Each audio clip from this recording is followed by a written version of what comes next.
Assalamu alaikum, Pakistan Zindabad. Stakeholder meeting was held at Quaid-e-Azam Public School to introduce e-governance project for District Malir. Official website of District Malir was presented by Project Director Imam Ali in front of 200 plus students.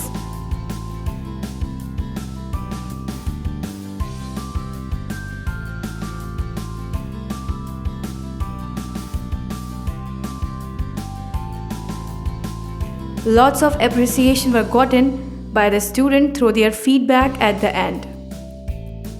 इस तरह की website में मुझे job का भी बताया गया जो मुझे बहुत अच्छा लगा। इस वेबसाइट से हमने बहुत कुछ सीखा है। आई थिंक हर एरिया में ऐसे वेबसाइट हो सके जिससे हम बहुत कुछ सीखें और हर तरह की नॉलेज ले सकें और जॉब भी हासिल कर सकें। जिस तरह की वेबसाइट हमने देखी, इस तरह की वेबसाइट हर एरिया में होनी चाहिए जो हमें मदद दे।